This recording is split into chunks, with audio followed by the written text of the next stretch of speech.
Muito bem-vindos a todos.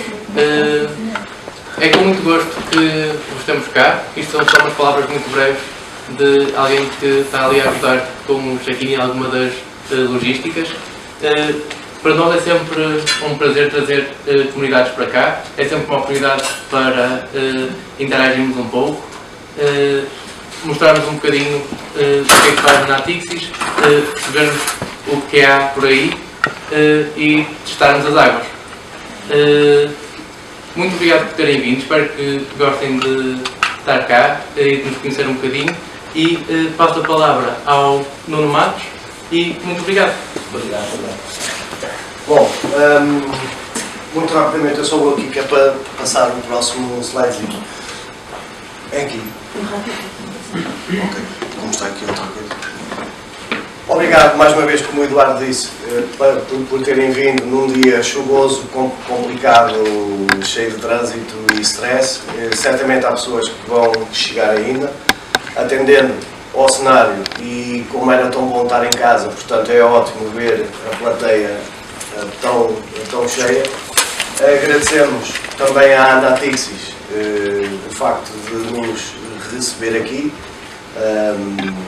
O que é muito bom. Já estivemos cá uma vez em 2017, foi quando a Natixis abriu, estivemos cá, portanto voltámos após este tempo e percebe-se pela dimensão e pela quantidade de pessoas que estão cá hoje que isto mudou muito. Bom, a PTN já conhecem, quero-me afastar um bocado do microfone, senão a minha voz fica aí esquisita. Portanto, Protestas Meetup, somos 6 amigos neste momento. Se calhar até ao fim do ano vamos ter mais um elemento a ajudar. Podem nos contactar por e-mail, podem-se adicionar ao Slack, no Facebook, acompanhar os posts que a gente põe ou coloca. Sei que há algumas dúvidas relativamente ao material passado, ok? Seja de vídeos ou fotografias de antigas militantes. Estamos a trabalhar nisso, por isso é que estamos a crescer em termos de organização. Okay? Em termos de isto não é um grupo fechado, ok? Vamos colhendo pessoas que ajudam em casa à noite, cansados, e depois fazemos banners, como vocês veem, lindíssimo. Não é? O próximo slide, desculpa, Joana, que é sobre. Basta eu carregar. Já agora, ali no canto superior direito estava a Helena Rodrigues, malta da Natixis que passou cá diretamente do Open Space. Se depois falarem com a Helena para efeitos de check-in, era fixe. É fixe, pois. Saltou-me isso. Não? Que assim a gente sabe quem é que esteve mesmo e conseguimos quantificar o recorde da PTN, não é? Se é hoje, já ficamos a saber disso. Pronto, no antigo slide, porque é que a gente põe as nossas caras e nomes? Porque podem nos contactar a qualquer altura, seja aqui, seja de outra forma, e nos conhecerem e saberem quem é que somos. Outras meetups que a gente teve, portanto a última foi em julho, na Zing. Esta é a primeira após as grandes férias na Natixis. Vou ver se consigo. Não, peço ajuda à Joana que ela. Mais? Pronto. Está bom, está bom. Nós temos pedido sempre para pessoas do género feminino submeterem toques. Parabéns à Natixis. E a Joana foi um bocado empurrada, mas acho que vai ser ótimo, porque nós, como insisto, queremos pessoas de ambos os sexos, queremos novas ideias, portanto isto não tem que ser uma meetup sempre com uma toque, e parabéns à Natixis, e já lá vamos, que também nos sugeriu uma atividade além de uma toque. Portanto, hoje não vai ser apenas uma apresentação sobre um tema, vamos ter uma atividade e louvor à Natixis por essa iniciativa. Sobre aquele blacklist after 3 absences, eu já falei nas últimas meetups que não é nada de grave, ou seja, temos tido muitas inscrições e depois, ao fim, vêm 50%, não é?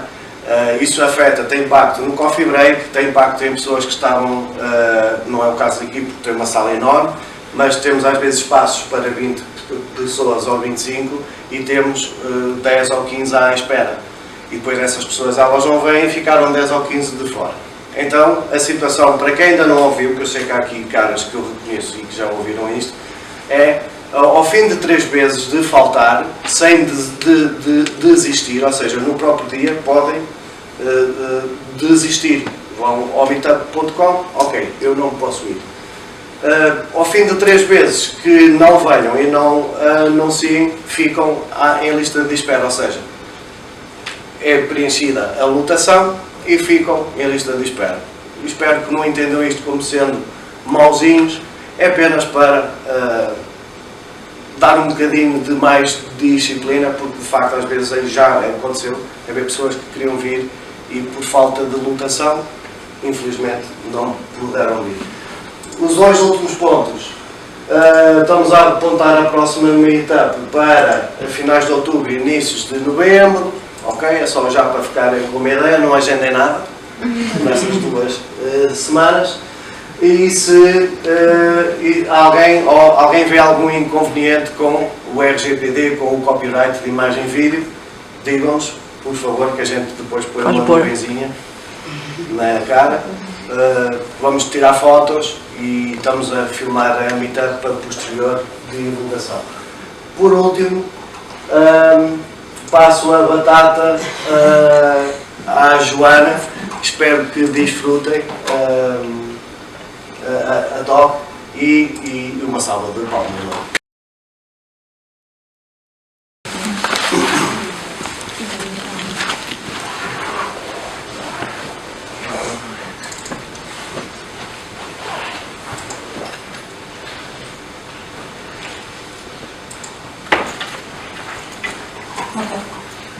Olá, boa tarde a todos. Hoje o tema é como medir a qualidade do software. Não sei se aqui alguém presente já utilizou métricas para medir a qualidade do software. Se já utilizaram alguma ISO para isso? Não? Isto vem de encontro a um projeto anterior, onde eu tive presente que certificamos um software de uma norma ISO americana e foi necessário então criar métricas. Essa norma ISO remetia para outras normas onde tínhamos que criar métricas para calcular a qualidade do software.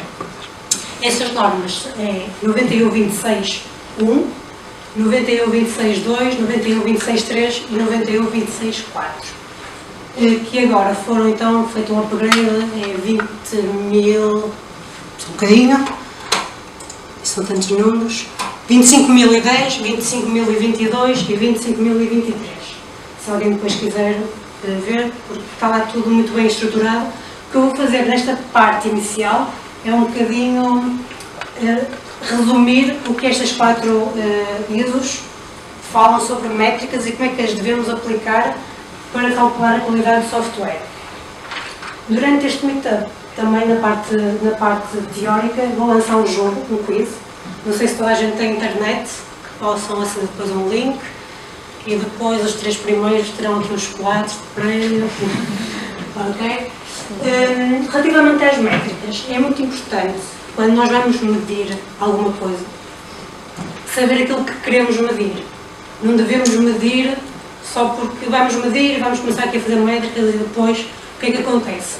As métricas têm um alto custo.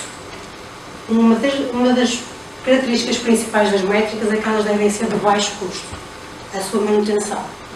Numa primeira frase, depois vocês vão perceber que para criar as métricas realmente demora o seu tempo, delinear aquilo que queremos medir, onde é que vamos buscar os dados para fazer o cálculo, como é que vamos fazer o cálculo, as fórmulas. Mas depois a sua manutenção, porque normalmente as métricas têm periodicidades, tem que ser automático. Aquilo já está pré-definido, é só e automaticamente o cálculo é feito. Relativamente às métricas, esta introdução que eu queria dar. Quanto à ISO, eu disse que haviam 4. Uma delas fala da qualidade de software em geral, que é a 1. A 2 fala sobre as métricas externas. A 3 fala sobre as métricas internas, vocês já vão perceber a diferença. E depois a 4 fala nas métricas de qualidade na utilização do software.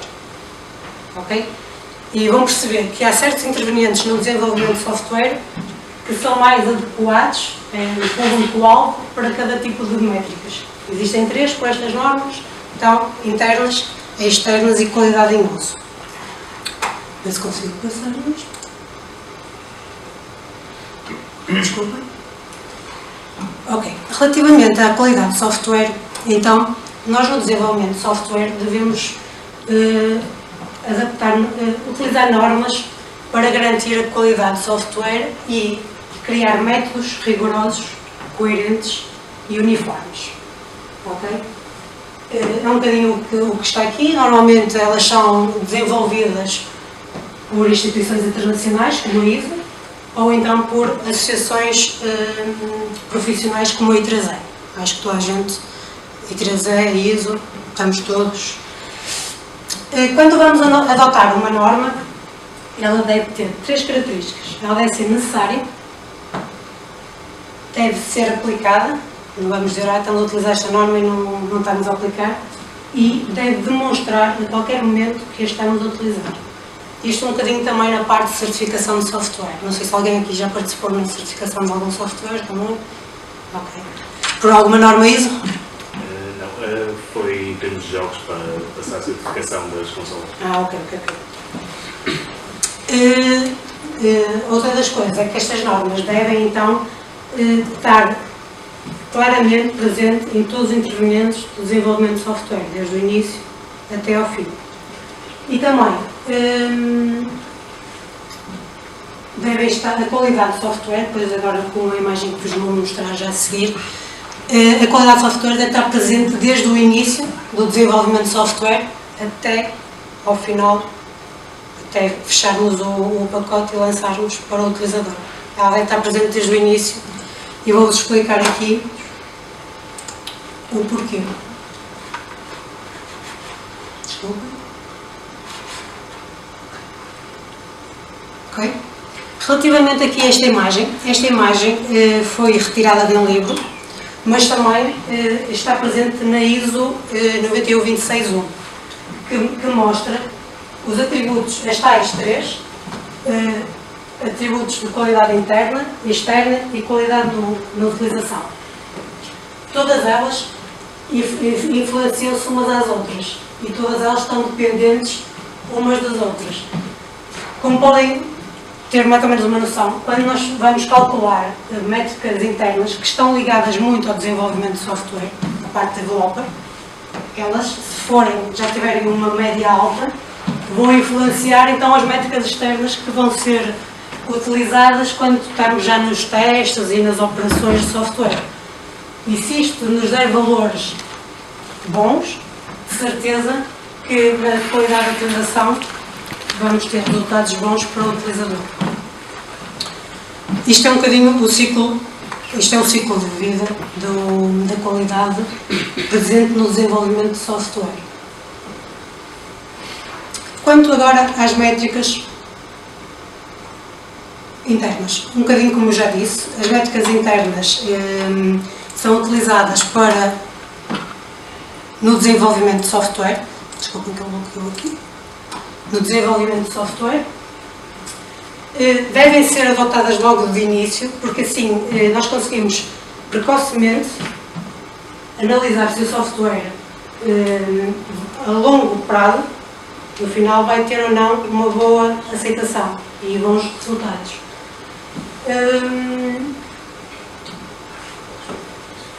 Exatamente, os bons resultados e permitem avaliar, não é?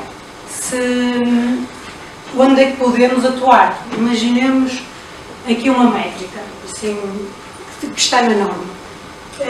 Nós temos um número de funções que devemos desenvolver durante uma release. 20 funcionalidades, ok? Mas vamos medir quantas é que na realidade foram implementadas. Por exemplo, 5 foram implementadas de 20 que deveriam ser desenvolvidas. Vai-nos dar um valor muito baixo. E aí vai-nos dar um alerta, um headline, tipo, temos aqui que atuar, temos que ver o que é que se passa, porque isso futuramente, logo a seguir, nas métricas externas, vão-nos causar valores baixos de qualidade. Quanto às métricas externas, como eu já tinha dito, elas normalmente são utilizadas durante as fases de teste e de controle do software, permitem avaliar a qualidade do software num ambiente real. Quando fazemos então os testes black box, já podemos então avaliar o software num ambiente real. E também permitem avaliar a qualidade do produto, do software, durante o teste, como tinha dito, e a operação. Quanto às métricas qualidade em uso.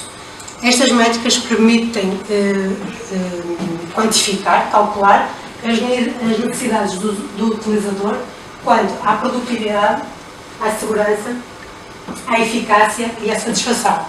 E estas vão ser 4 características que nós vamos medir quanto à qualidade na utilização. Normalmente o utilizador, o tipo de métricas que mais usa é as métricas de qualidade em uso. Também podem utilizar métricas externas e por vezes métricas internas, mas como vão ver mais à frente, os utilizadores normalmente utilizam métricas de qualidade em uso. Os requisitos especificados por métricas permitem então avaliar a qualidade de software, tanto a nível interno, externo e na qualidade de uso. Eu vou-vos mostrar agora a seguir, posso já vos mostrar aqui no quadro e explicar. Relativamente a esta ISO, mais uma vez refiro que isto pode ser diferente de ISOs. Nesta ISO, eles definem 6 características de qualidade que nós devemos avaliar nas métricas. Temos a funcionalidade, temos a confiabilidade, a usabilidade, a eficiência, a manutenibilidade e a portabilidade. Cada uma delas tem subcaracterísticas que nós então vamos esmiuçar e criar as nossas métricas para todas estas subcaracterísticas. Eu vou explicar assim, de um modo genérico, estas subcaracterísticas, para depois também podermos colocar em prática e criar as nossas métricas. Ok? Relativamente, então, à funcionalidade, a funcionalidade é aquilo que o software faz quando o utilizador lhe pede alguma coisa, não é? Vamos imprimir, ele vai nos dar as funções para imprimir um relatório, por exemplo. Quando a adequação é a capacidade que o software tem em nos fornecer um grupo de funcionalidades adequadas para aquela tarefa específica. Ok? Quanto à exatidão, é a capacidade do software de nos fornecer dados exatos para o que o utilizador pretende. A interoperabilidade, a capacidade do software de interagir com outros sistemas. A segurança é a capacidade que o software tem em não deixar entrar pessoas não autorizadas, em que os dados não sejam acessíveis a pessoas não autorizadas e a pessoas autorizadas. Então, deixar visualizar aquilo que eles têm definido. Quanto à conformidade, é a capacidade que o software tem em estar conforme regulamentações, convenções, relativamente à funcionalidade. Todas elas têm a conformidade, está tudo ligado a regras, regulamentações sobre a característica. Relativamente, então, à confiabilidade,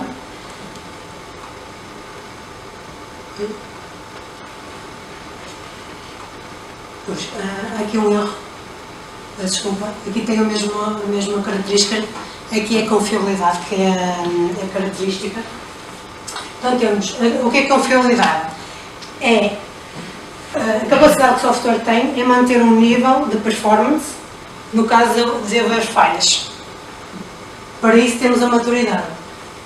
O software aqui, se houver falhas de software, ele deve manter um nível de estabilidade para o utilizador. Tolerância à falha é, no caso de haver falhas, ele conseguir ter a capacidade de manter então esse nível de performance. A recuperabilidade está,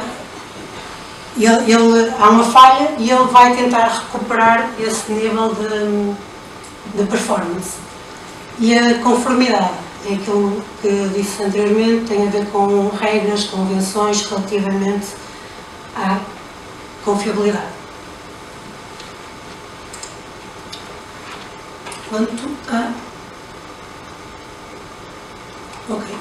Quanto à usabilidade. A usabilidade é o quão o software é atrativo para o utilizador, o quão o software é fácil de utilizar. Para isso temos a inteligibilidade. A inteligibilidade é a capacidade do software entender o que é que pode fazer com o software, isto é, se ele é intuitivo para o utilizador. A capacidade de aprendizagem é a capacidade que o software tem em que o utilizador aprenda com ele. A operabilidade é a capacidade que o software tem em que o utilizador possa operar e controlar. A atratividade é a capacidade do software ser atrativo para o utilizador e a conformidade é, conforme os expliquei nas anteriores, mas relativamente à usabilidade. Ok? Quanto à eficiência. A eficiência está relacionada com os tempos de execução e os recursos utilizados para que o software mantenha então o seu nível de performance. Relativamente ao comportamento em relação ao tempo, é a capacidade do software fornecer tempos adequados para determinadas funções e tarefas. A utilização de recursos é a capacidade do software permitir utilizar os recursos disponíveis que estão disponíveis, porque eu não sei se vocês, de certeza que sim, por exemplo, nós temos um computador com 4 processadores. Muitas vezes os softwares que nós temos instalados só tiram partido de um processador, por isso isto também deve ser calculado. Relativamente à conformidade, é como então indiquei anteriormente. Ok. Quanto à mantenibilidade, nós temos analisabilidade, é a capacidade que o software tem de passar por diagnósticos e que podem desses diagnósticos então resultar falhas no software e também podem indicar partes do software que devem ser então alterados. A modificabilidade é a capacidade que o software tem em permitir que ele seja alterado. A estabilidade é a capacidade que o software tem, depois das mudanças implementadas, e ele manter um nível de performance. A estabilidade é a capacidade que o software tem, depois de ser alterado, de ser retestado. E a conformidade, exatamente como as anteriores, relativamente à mantenibilidade. Quanto à portabilidade, a portabilidade, como indica, se nós conseguirmos, se o software permite ser instalado em diferentes sistemas. Relativamente à adaptabilidade, é a capacidade que o software tem em ser adaptado a ambientes diferentes, sem a aplicação de ações ou outros meios que não aqueles previamente estabelecidos. Quanto à facilidade de instalação, é a capacidade que o software tem em ser instalado. Coexistência, é a capacidade que o software tem em estar no mesmo ambiente que outros sistemas. Quanto à capacidade para substituir, é a capacidade que o software tem em substituir outros software para o mesmo fim. E então a conformidade é exatamente como os anteriores relativamente à portabilidade. Portanto, eu aqui expliquei de uma forma sucinta as 6 características que nós devemos então calcular para métricas internas e externas e as subcaracterísticas associadas a cada característica. Agora lançava aqui um jogo que vamos fazendo ao longo do Meetup. Não sei se todos têm internet no telemóvel. Ok, então eu vou pôr aqui o QR Code e um link para quem não tiver.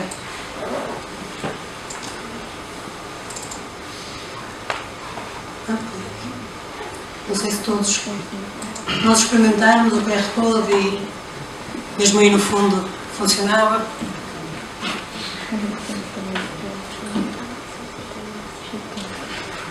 Temos prémios docinhos para os 3 primeiros.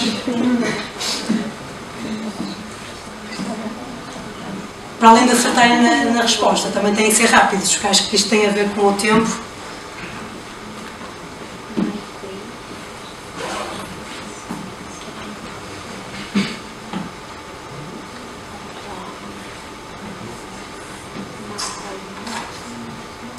Eu também vou jogar. Não, estou a brincar.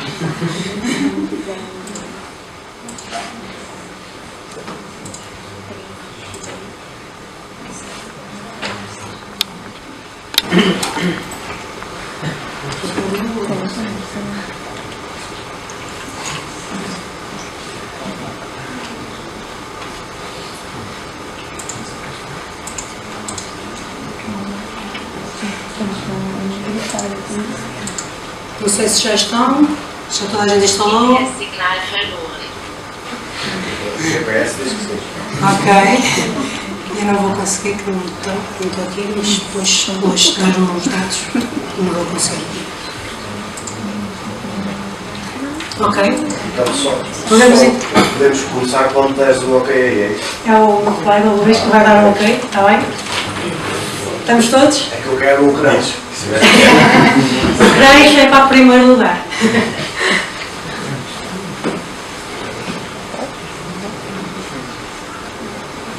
Ainda estão na espécie de tranquilo.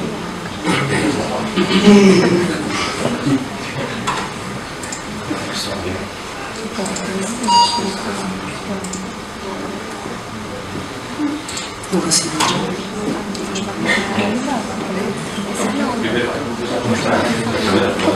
Sim, mas está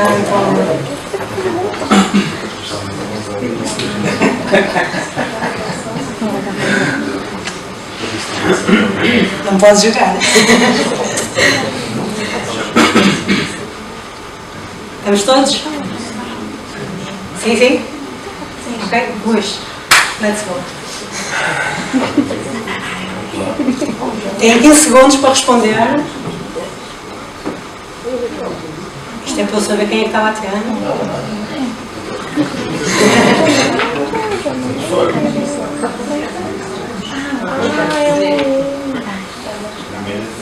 Só uma pergunta agora.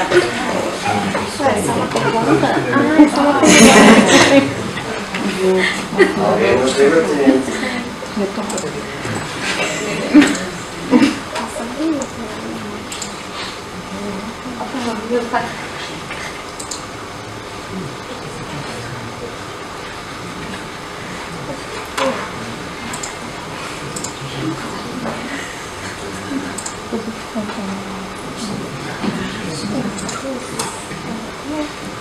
Já está? Quem temos em primeiro? Quem? Contra. Conta? Contra. Contra.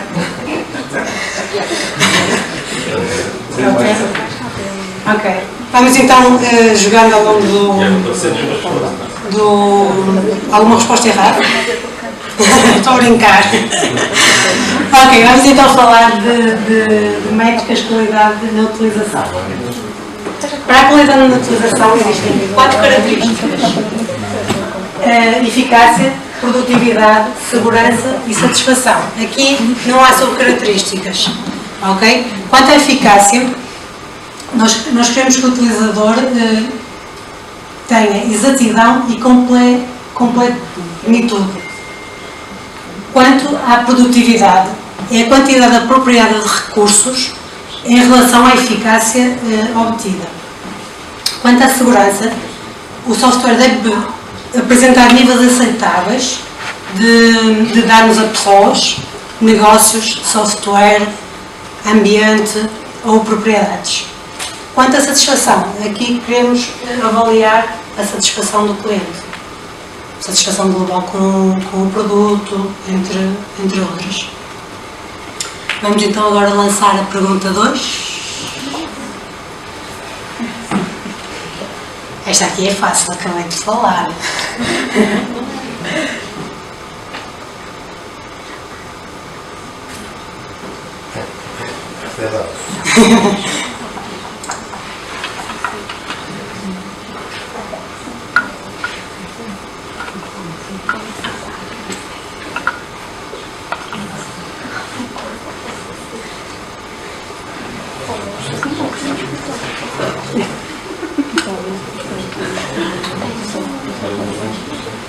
Eu estou contra isto.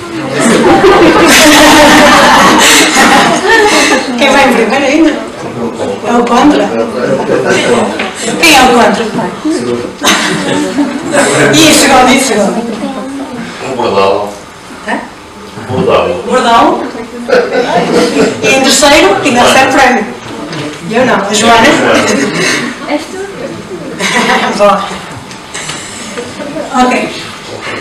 Relativamente aqui à escolha de métricas e critérios de medição. Normalmente, nós escolhemos as métricas dependendo do negócio e também das necessidades do avaliador. Isto foi um bocadinho o que eu falei no início. Normalmente o utilizador utiliza para a avaliação de software métricas de qualidade em utilização. A pessoa que adquire o software utiliza métricas externas para as características de funcionalidade, confiabilidade, usabilidade e eficiência. Quanto à pessoa que faz a manutenção do software, pode utilizar então métricas para a mantenibilidade. A pessoa responsável pela implementação utiliza normalmente as métricas para a portabilidade. E o developer, a pessoa que desenvolve software, então normalmente e quase sempre utiliza as métricas internas. Ok? E vamos então, agora são 3 seguidas. 3 perguntas seguidas.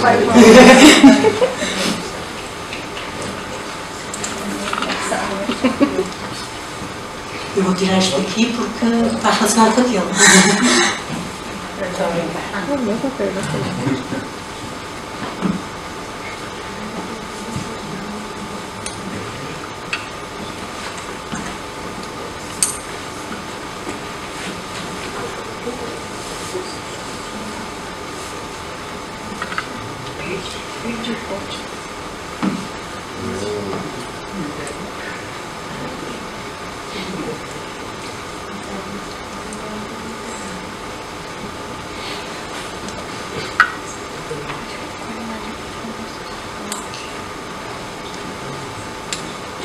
4, vamos?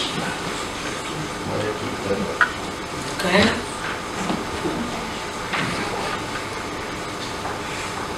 Temos balance.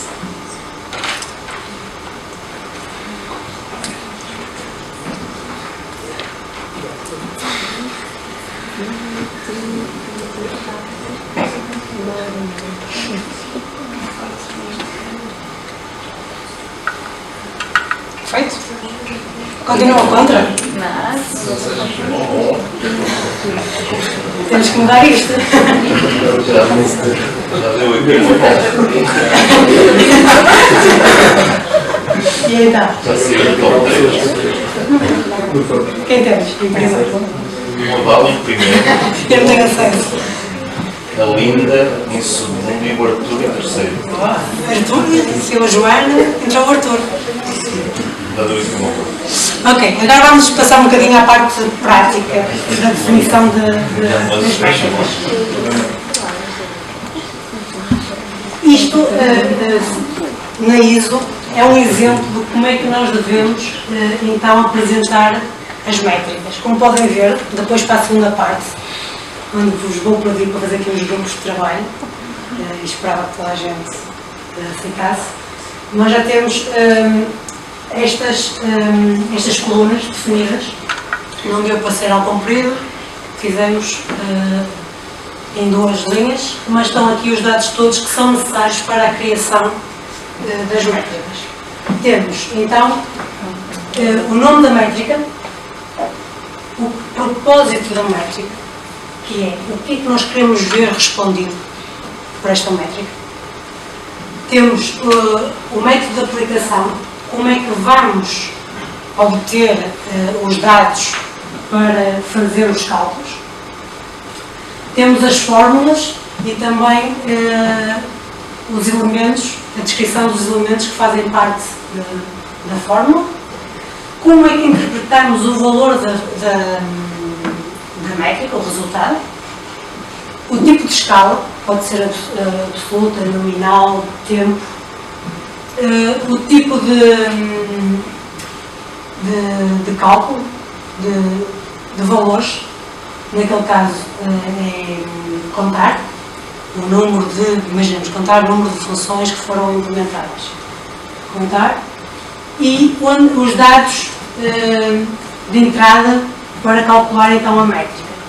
Estas duas colunas são normalmente opcionais. A ISO IEC 12207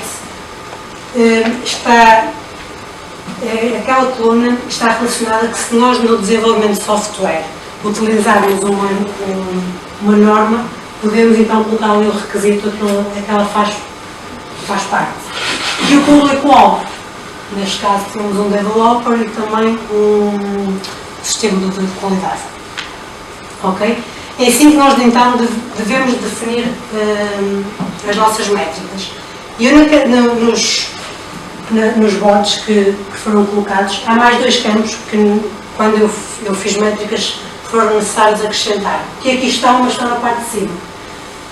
Que é a característica, aquela que vamos calcular, e a subcaracterística.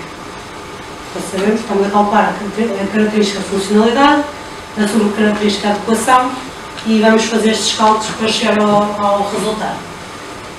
Ok? Aqui estava a descrição daquilo que eu disse, do nome das colunas, então, e como é que se fazia. Ok, quanto à validação das métricas. As métricas devem ser confiáveis, devem estar livres de erro aleatório. As métricas devem permitir serem repetidas no mesmo contexto, o mesmo software, o mesmo avaliador tem que dar resultados iguais. Devem poder ser reproduzidas, que é o mesmo contexto, o mesmo software, mas avaliadores diferentes têm que dar o mesmo resultado. E depois temos a disponibilidade. A métrica deve estar bem definido. Se estiver restringida ao seu uso, deve estar bem definido o porquê.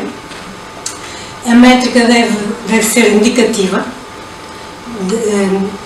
deve ter capacidade para indicar partes do software que se possam melhorar, que estão a correr menos bem, por isso a percentagem e o objetivo que queremos é muito importante definir quando fazemos as métricas.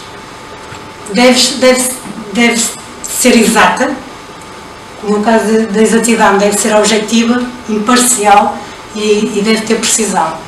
Imparcial, o avaliador não deve influenciar o resultado da métrica, por exemplo. Objetiva, nós quando vamos definir a métrica, o resultado deve estar isento de variações, deve ser objetivo. Ok? E relativamente à significância, a métrica deve nos dar valores significantes para verificar os resultados sobre a qualidade do software. Isto então são como é que nós devemos avaliar a construção das métricas. E para finalizar esta parte, temos mais duas questões. Sim, claro. E tem métricas que eu acho que complica você dizer que não pode ser, tem que ser imparcial. Tem métricas como atratividade, que chega a ser algo subjetivo. Aquelas métricas que às vezes não são imparciais são aquelas métricas que são dadas pelos utilizadores. Pois, mas até isso chega a ser subjetivo, concorda? Sim, É diferente de você dizer manutenabilidade. Tem várias ferramentas que dizem pra gente, o código tem que ter tantas linhas por método, tantas classes separadas, enfim. Sim. Isso você consegue medir e consegue dizer um grau de manutenabilidade daquele código. Mas atratividade ou até usabilidade às vezes é muito subjetivo para o avaliador. Sim, eu já de cedo vou mostrar um pouco, porque a usabilidade realmente é aquela que nos faz, e muitas vezes pensamos que a usabilidade vai ser medida pelo utilizador. Eu já vou mostrar algumas métricas construídas e como é que nós conseguimos tirar um bocadinho em parcialidade. Mas na norma está definido que as métricas podem ser não podem ser imparciais, estão relacionadas com as métricas de qualidade de utilização, que são nos dadas pelos utilizadores. Eu também vou mostrar alguns exemplos que foram praticados com utilizadores, desde pôr utilizadores numa sala, a fazer alguns testes e depois obter os resultados. A seguir às perguntas, eu então vou mostrar, está bem? Não sei se Luís podes lançar, são só mais duas questões.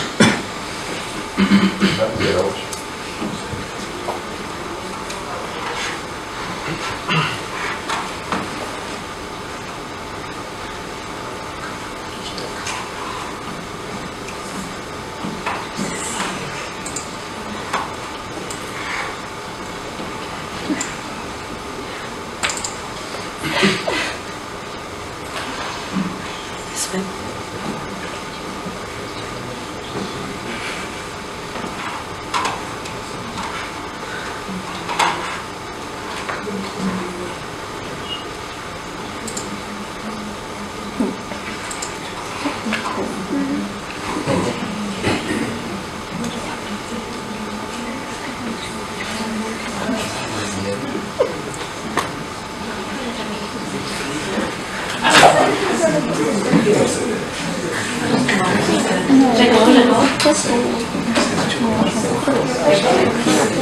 Quem é o Fernando? Fernando? Fernando?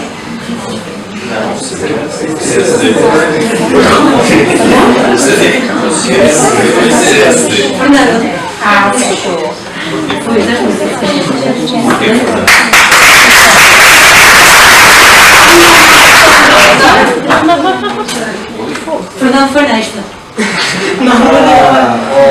CSD. Ok.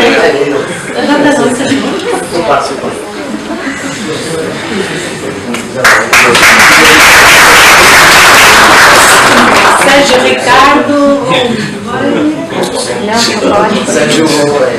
Sérgio, página. E o Arthur?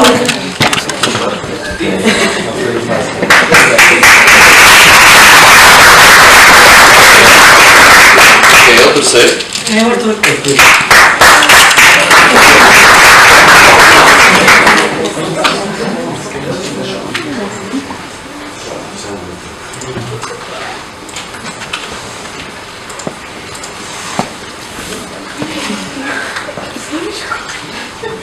Ok, então vamos agora. Vocês corromper os resultados. Obrigada, Luís. Mas foi bem, não gostou. Então, vamos um bocadinho à parte prática e como é que nós desenvolvemos isto para colocar as métricas em prática e para nos ajudar então a melhorar a qualidade do software. Então, como eu tinha indicado, a partir daqui para ali era o que estava definido então na ISO. Então acrescentámos duas colunas, que era a característica e a subcaracterística. Vamos começar aqui por exemplo, funcionalidade, que era uma das primeiras características internas e externas. E podemos ver, por exemplo, a funcionalidade quanto à adequação, a característica sobre adequação, a subcaracterística, desculpe, adequação, nome da métrica, adequação funcional, qual o nível de adequação das funções avaliadas. Então, isto é o propósito da métrica, é aquilo que nós queremos ver respondido. Método de aplicação, número de funções declaradas conformes no plano de testes, face ao número de funções avaliadas. Depois temos ali um cálculo, que é o número total de funções conformes a dividir pelo número total de funções. Quanto mais próximo de 1, melhor. E vamos buscar estes dados aos resultados dos testes. Podemos ver, por exemplo, aqui, quanto à funcionalidade, a subcaracterística interoperabilidade. Se tiverem algumas dúvidas, podem ir colocando. O nome da métrica, interoperabilidade de dados. Com que frequência o utilizador final não consegue importar e exportar dados de e para outros softwares. O método de aplicação, qual o volume de erros reportados pelo utilizador em falhas de importação/exportação de dados face ao total de erros reportados pelos utilizadores. Os utilizadores reportam erros e vamos ver então quais é que estão relacionados com importação e exportação. Fazemos o número total de erros de importação e exportação reportados pelo utilizador barra a dividir pelos restantes, pelo número total dos outros erros. Quanto menor, melhor, quer dizer que temos menos erros de importação e exportação. Atenção que isto é um software específico e algumas destas métricas podem não ser adequadas a outros softwares, está bem? Depois, nós íamos buscar os dados de entrada e erros reportados pelos utilizadores. Acho que houve uma coisa no início que me esqueci de dizer que é bastante importante para o cálculo das métricas, que é toda a informação de erros, de testes, de desenvolvimento tem que estar bem registada informaticamente. Eu acho que é isso. Porque, por exemplo, eu não sei se aqui alguém registra os erros dos utilizadores. O utilizador liga. Era mais equipas externas meter no gira e passar para os programadores. E depois vocês classificavam os erros quanto, por exemplo, erros de dados ou erros de interoperabilidade? Era mais conforme a escala, se era A, B, C. Ok. Porque, por exemplo, aqui, no caso, que estou aqui a mostrar, é importante dividir, classificar os erros por tipo de erro. Por exemplo, posso-vos mostrar aqui.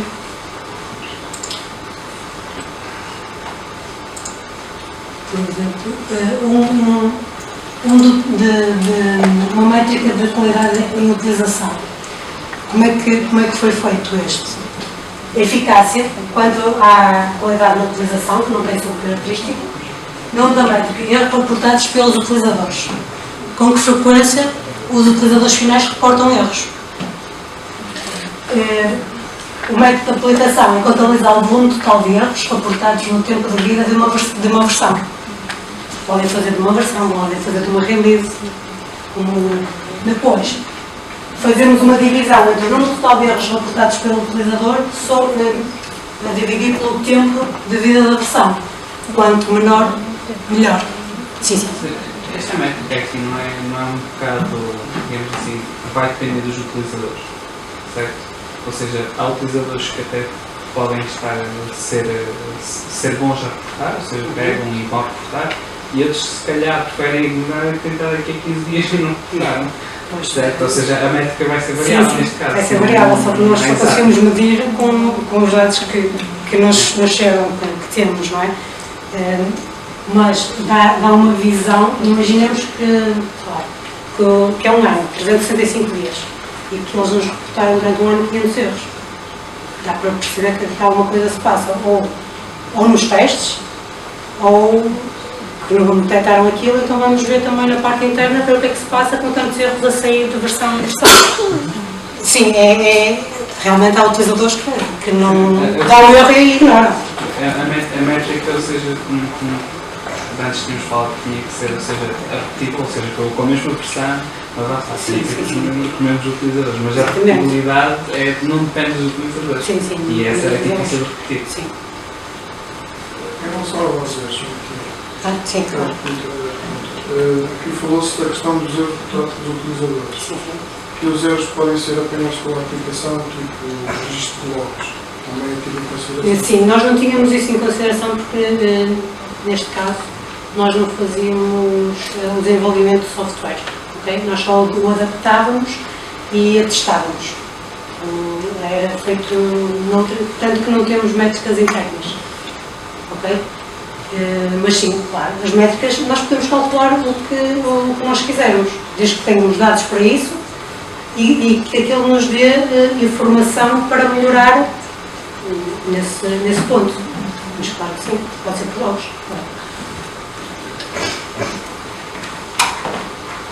Por exemplo, em vez de contabilizar o volume total de erros reportados, com que frequência são criados logs de erro, por exemplo. Não é? Em vez de ser o utilizador, com que frequência é que são criados logs de erro. E depois vamos medir de 3 meses, por exemplo, uma release de 3 meses, e vamos medir quantos logs de erros é que são criados. Se em 3 meses temos 2 logs de erros por dia, ou... Não sei se foi isso que a questão, ok? Depois depende, talvez depende da abordagem. Se somos logo reativos quando aparece um erro, classificamos como informação fatal, sim, e a partir daí aparece um alerta e envia-se e-mails ou um género, ou se simplesmente se registra logs e não se consultam durante bastante tempo, e aqui já deixou o repto para que as métricas têm que ser necessárias. Exatamente. E também temos uma periodicidade. Necessárias e úteis. E úteis. Exatamente.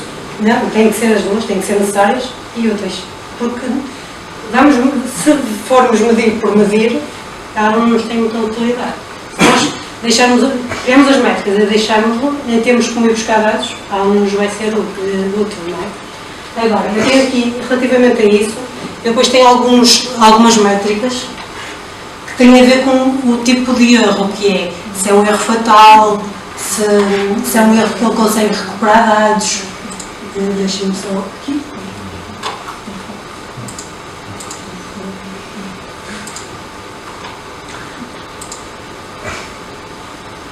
Ok, tenho aqui na fiabilidade. Por exemplo, aqui, tolerância a falhas, prevenção de crash. Com que frequência o produto continua a funcionar após crash? Há o crash, ele depois consegue recuperar da falha e continua a trabalhar normalmente. Nós aqui contamos o número de vezes que o programa deixou de funcionar face ao número de falhas reportadas pelos utilizadores. Temos o número total de crashes reportados pelo utilizador, que eles faziam, isto de ignorar é fazer ignorar assim no passado. Estava uma mensagem para não fechar o programa completamente, não conseguia ignorar e continuar a trabalhar. A dividir por número total de crashes reportados pelo utilizador. Há crashes que são fatais e que desligam e que perdem dados, e há outros que conseguem então o programa recuperar da falha. Por isso, as tais subcaracterísticas que eu expliquei no início. Há umas que permitem recuperar da falha e temos que medir isso. Vou-vos mostrar aqui também uma relativamente.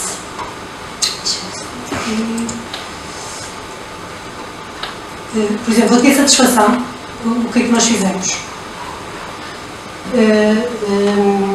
Na satisfação, é o utilizador que nos tem que dar a satisfação global, então fizemos um inquérito aos utilizadores, um grupo de utilizadores, e perguntamos a satisfação global que ele tinha, qual era o nível de satisfação do cliente com o produto, o método de aplicação, uma pergunta definida no inquérito, e então vamos calcular que é a pontuação total obtida a dividir pela multiplicação da pontuação máxima possível sobre a multiplicar por número de questionários. Quanto mais próximo de um, melhor. Há aqui métricas que nós temos que calcular com os inputs que os utilizadores nos dão. Porque nós temos aqui uma que teve a ver com experiências que nós fizemos com os utilizadores.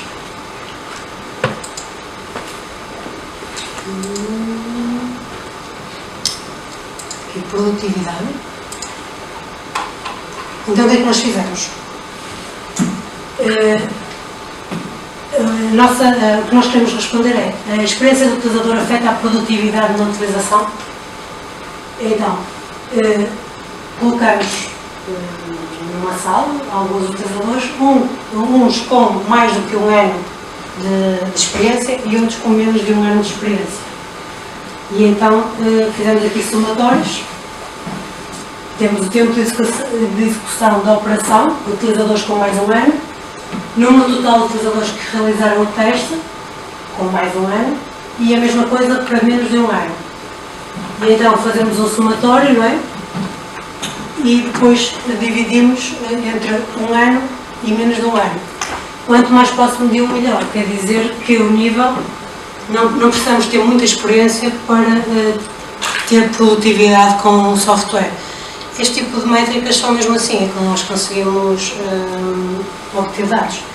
Nós não temos que medir todas as métricas. Nós temos que medir aquelas que para nós são necessárias e úteis. Estas aqui podem não ser necessárias numa primeira fase. Nós podemos escolher algumas e num processo de maturação. Exatamente. Steps, não é? Como dizem. Exatamente. Nós podemos começar tipo, recomenda o CMMI, o TMMI, não é? Porque se nós vamos logo a partir de medir tudo, não vai funcionar direito. Vamos começar por partes. Estas aqui já requerem colocar o utilizador, a nos dar feedbacks. Mesmo para alguns softwares até pode não fazer sentido. Ok? Softwares que nem têm um cliente final pode não fazer sentido. Pode fazer sentido só métricas internas. Ver o estado de desenvolvimento do software.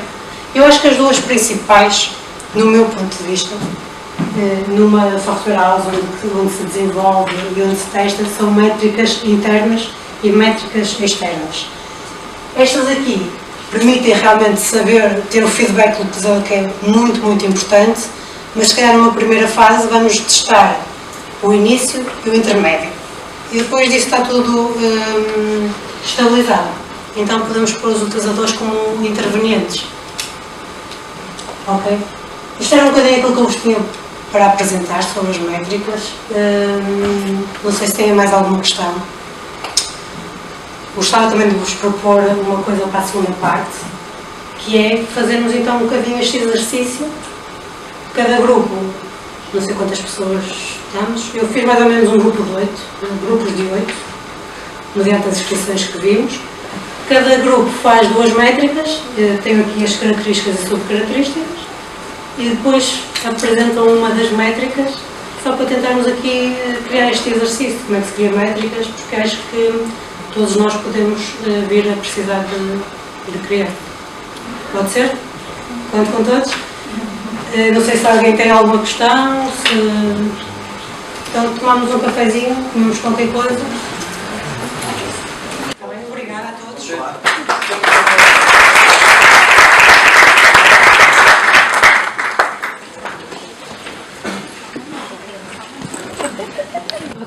vamos então passar à parte prática. Eu tinha posto 5 grupos, vamos fazer 5 grupos de 5, acho que dava, só pelas contas que fiz. Ok? E vamos dividir assim, tipo, o grupo 1 fica com estas 2 métricas, o grupo 2 com a... Podemos começar de cima para baixo, grupo 1, grupo 2, grupo 3, exato, fazemos assim, está bem? E podem ir então para estas folhas e então desenharmos aqui 2 métricas. Tentar desenhar 2 métricas, se só conseguirem uma, depois também só vamos apresentar outra, está bem?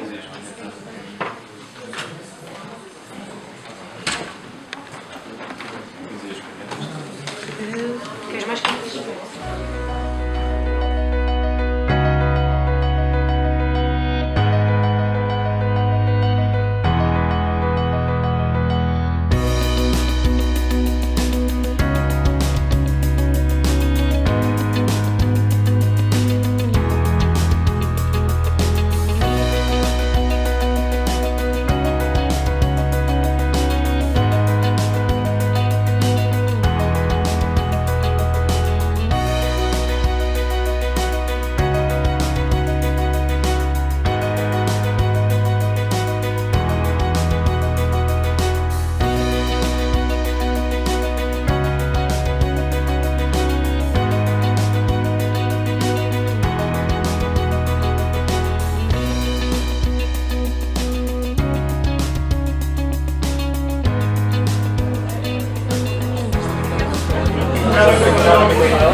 Já têm pelo menos uma para apresentar? Sim? Ou precisam de mais 1 minuto? 2? 1 minuto, 1 minuto só.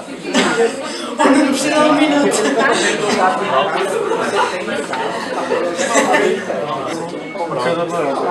Podemos então apresentar? Vamos lá, temos que ir. Vou só fechar aqui. Vai aí, vai. Isso.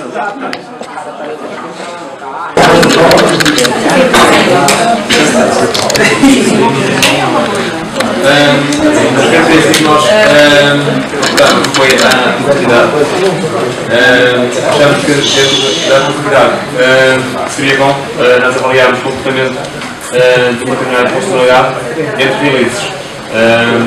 Para quê? Para que nós possamos ver se os funcionadores de um determinado release para executarem uma operação se fazem 10 cliques e demoram uns minutos, ou se nós mudamos alguma coisa que nos obrigou a fazer 20 cliques e demorar muito mais tempo. Então, por isso, nós optamos por um nome de produtividade.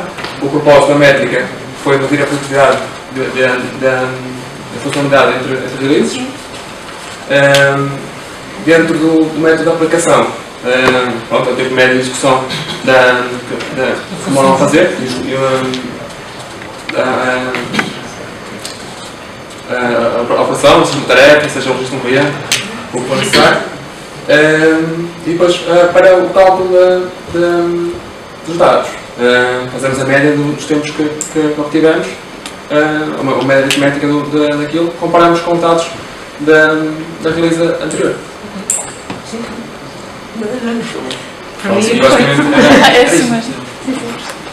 E é um dos grandes objetivos das métricas, é comparar. Depois vamos ter várias e vamos comparar se estamos a melhorar ou não. Ok? Ótimo, obrigadíssimo.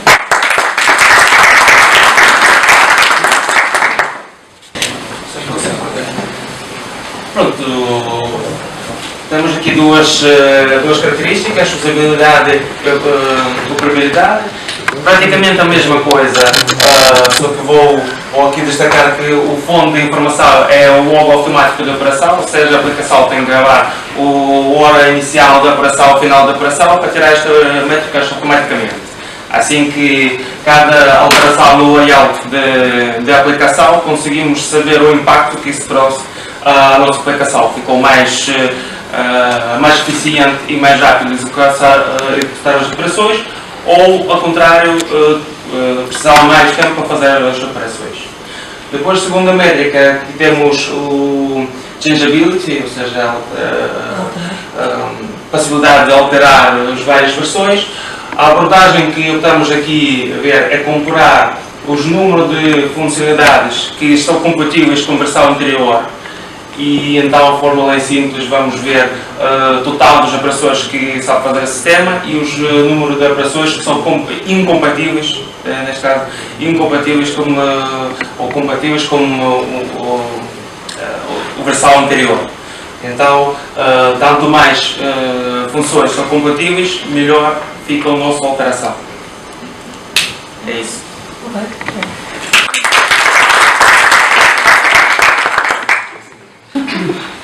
Pronto, a nossa característica é a funcionalidade, a subcaracterística é a segurança, o nome é permissões de acessos, o propósito da métrica é quantos users bloqueados por tentativa de login. No fundo temos uma função de login queremos saber quantos users são bloqueados por X tentativas. As tentativas, conforme esteja definido na função. A medição aqui é o número de somatório de bloqueados após X tentativas sobre o número total de utilizadores vezes 100. Nós pusemos em percentagem. Quanto mais perto do 100, ou seja, o 100 é o desejável, e os dados de entrada são os logins registados, ou através de logs ou através de base de dados em que estejam lá registados os users que foram bloqueados. Só para eu andar de entrada, acho eu, mas podemos ter a descrição da função. Porque nós, com a descrição da função conseguimos saber qual é o número de tentativas que se pode ter. Aqui nós podemos, do X, por causa do X? Não, nos dados de entrada, só. Nos dados de entrada. Ou a descrição da função, só para depois sabermos qual é o número de tentativas. Okay. Só.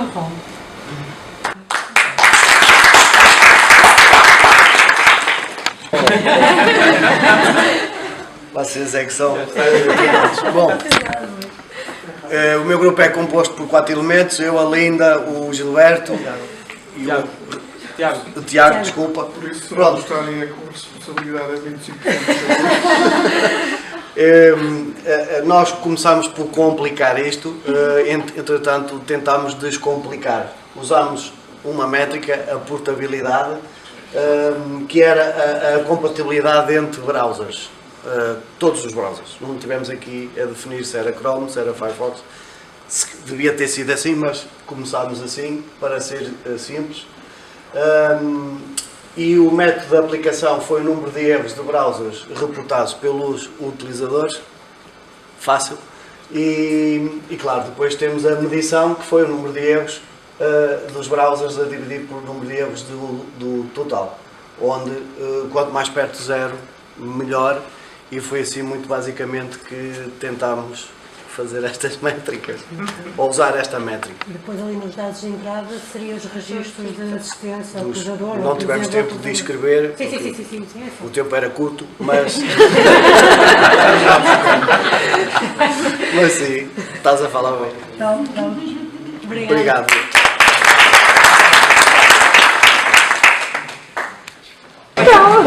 Bom, escolhemos aqui um cenário de aplicação web que, como característica, usamos a eficiência e como subutilização de recursos da bateria.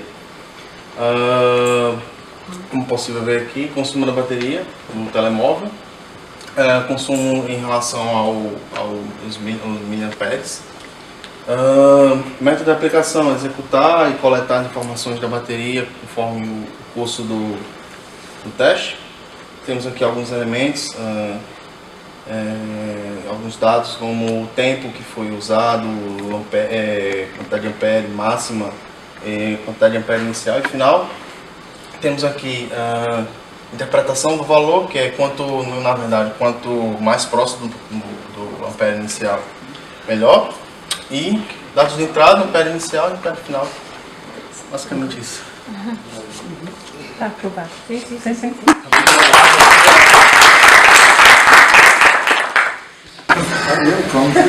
Nós escolhemos uma aplicação onde não interessa bem o contexto exato. Temos um recurso de checkout, onde é apresentada a informação ao utilizador, e temos também um login, que é o que existe na maior parte das páginas hoje em dia. As métricas que nós decidimos estudar e e tentar analisar. São métricas, acho que nos calharam, as métricas de reliability e productivity. Na de reliability temos uma métrica de default para testar, por exemplo, a taxa de sucesso de login dos utilizadores. Portanto, medir durante 3 meses, num X período de tempo, quantos logins é que foram feitos, dos quais é que foram feitos com sucesso, e temos essa taxa de sucesso dos utilizadores. Na parte do produto da Productivity, temos, por exemplo, a facilidade de utilização do site, da app, na altura de um checkout, onde é apresentada diversa informação ao utilizador, quanto tempo é que o utilizador passa a olhar para essa informação. Depois adicionar os produtos, quanto demora a fazer check-out. Muito zoom aí, né?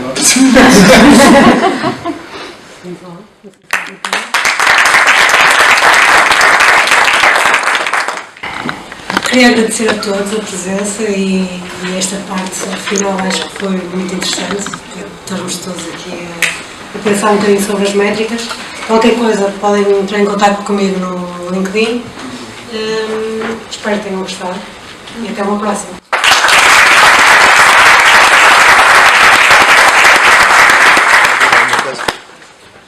Pronto, do lado da PTM também é tudo. Obrigado por terem vindo. E nada mais a acrescentar. Agradeço e agradecemos à Natix este acolhimento, estas atividades. E a Isabel tem algo. Ao sair, se pudessem pôr uma votação nas carinhas, se gostaram, de preferência, mas tem as 3 carinhas, para deixar o vosso feedback. Obrigada. Boa. Os contatos da live, já pode colocar lá.